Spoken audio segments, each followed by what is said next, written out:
ओम शांति। एक समय की बात है, एक राजा था जो संपन्न था। तो उसकी जो रानी थी, हमेशा उसके गले में 9 लाख का हार रहता था। वो कभी भी अपने उस हार को उतारती नहीं थी। उसको अपने उस हार से बहुत प्यार भी था।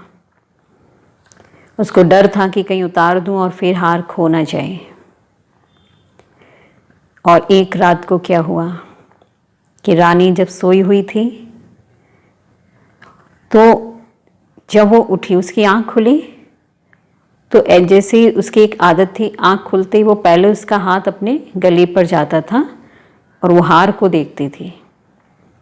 तो उस दिन भी जब उसकी आंख खुली तो उसका हाथ गले पर गया और उसने देखा, अरे हार नहीं दिखाई दिया। उसको हार हाथ में नजर टच नहीं हुआ।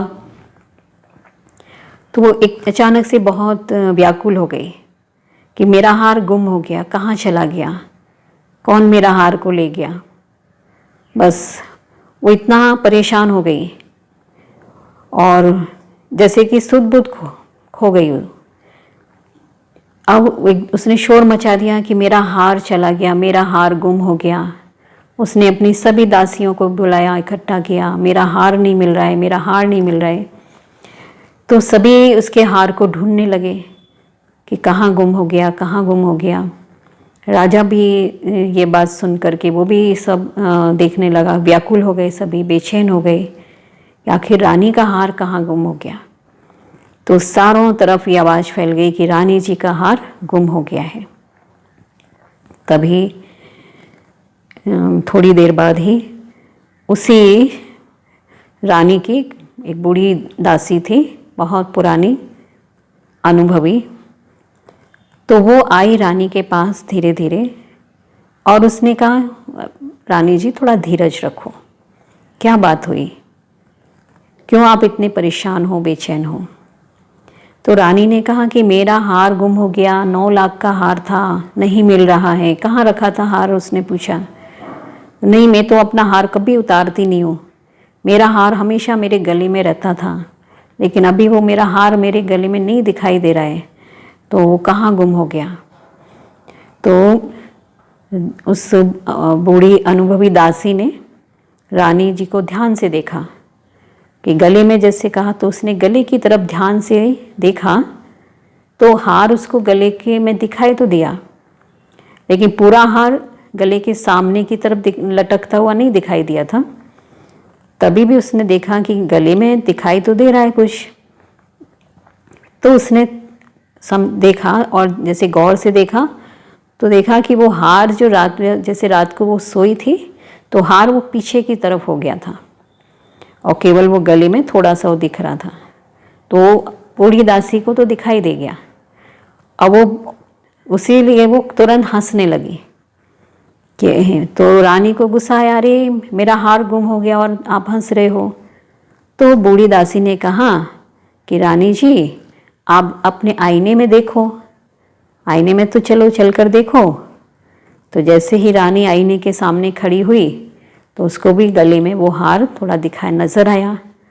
और फिर तो वो दासी ने पीछे से, जो गले के पीछे की साइड में वो हार चला गया था, और उसने वो सामने की तरफ लाकर दिखा दिया कि देखो ये हार तो आपके गले में पड़ा हुआ है और आप तो इसको कहाँ कहाँ ढूंढ रहे हो।